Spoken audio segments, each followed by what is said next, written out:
Hi, welcome to my channel. ఈరోజు మా ఇంట్లో ఎగ్ ఫ్రైడ్ రైస్ చేయబోతున్నాను. సింపుల్ మెథడ్లో ఎలా చేస్తారో చూపిస్తాను రండి. ముందుగా మీరు ఒక గిన్నె పెట్టుకొని 3 టేబుల్ స్పూన్ ఆఫ్ ఆయిల్ వేసుకోండి. ఆ తర్వాత ఆనియన్స్ అయితే వేసేసుకోండి. ఆనియన్స్ వేసిన తర్వాత బాగా కలిపేసేయండి.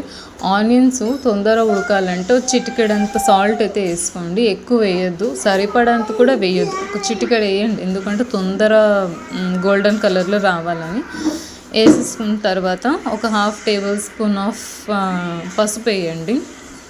పసుపు వేసుకున్న తర్వాత కొంచెం అంత salt and 1/2 table spoon of chilli powder వేయండి. మళ్ళీ కలిపేసుకోండి, ఎందుకంటే ఎగ్స్ పగలగొట్టిన తర్వాత అంటే ఎగ్స్ వేసిన తర్వాత అందులో మన స్పైస్ లెవెల్స్ అన్నీ కరెక్ట్గా రావాలి కదా, అందుకని నేనైతే ఫస్ట్ ఎగ్ అంటే నేను 4 ఎగ్స్ అయితే యూస్ చేసుకున్నాను. ఎందుకంటే 3 మెంబర్స్ ఆఫ్ ఎగ్ ఫ్రైడ్ రైస్కి 4 ఎగ్స్ అయితే తీసుకున్నాను.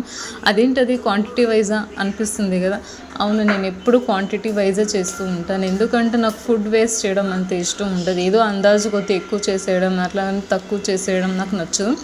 ఎప్పుడు నేను చూసుకొని క్వాంటిటీ వైజ్ చేస్తూ ఉంటాను అన్నట్టు. దానివల్ల లాభం ఏంటంటే అంటే ఎక్కువ అంటే వేస్ట్ అవ్వదు. మెయిన్ ఇంపార్టెంట్ ఫుడ్ వేస్ట్ అవ్వకుండా ఉంటుందని. చూసారు కదా, పగలగొట్టిన తర్వాత మీరు దాదాపు 30 సెకండ్లు అలాగే వదిలేసిన తర్వాత అది లో ఫ్లేమ్లో వదిలేసిన తర్వాత స్లోగా కలపండి.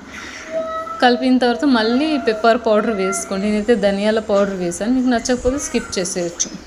అండ్ మళ్ళీ చూడండి, స్లోగా ఇలా కలుపుకున్నాను. నేనైతే స్లోగా కలుపుకున్నాను. నేనైతే ధనియాల పౌడర్ వేసుకున్నాను, ఎందుకంటే నేను చికెన్ మసాలా, మటన్ మసాలా, చాట్ మసాలా కానీ, గరం మసాలా కానీ ఇవన్నీ ఏమి నేను యూస్ చేయలేను కదా, అందుకని నేను ధనియాల పౌడర్ వేసుకున్నాను. తర్వాత రైస్ వేసుకున్నాను. రైస్ ఆల్రెడీ యాక్చువల్లీ రైస్ కొంచెం ఓవర్ కుక్ అయింది. మీరైతే పుల్లలు చేసుకోండి రైస్, అప్పుడైతేనే ఎగ్ ఫ్రైడ్ రైస్కి చాలా బాగుంటుంది. ఓకేనా. యాక్చువల్లీ నెక్స్ట్ మీరు ఏం చేయాలంటే 1 టేబుల్ స్పూన్ ఆఫ్ కారం పొడి వేసుకొని మళ్ళీ మీరు మిక్స్ చేసేసుకోండి. ఈ విధంగా చేస్తే పిల్లలు చాలా బాగా తింటారు. అండ్ ఎక్కువ స్పైస్ కూడా ఉండదు. ముఖ్యంగా సిజేరియన్ ఆపరేషన్ అయిన వాళ్ళకి. నచ్చింది కదా, ఎలా ఉందో నా కామెంట్ బాక్స్ ద్వారా తెలియచేయండి.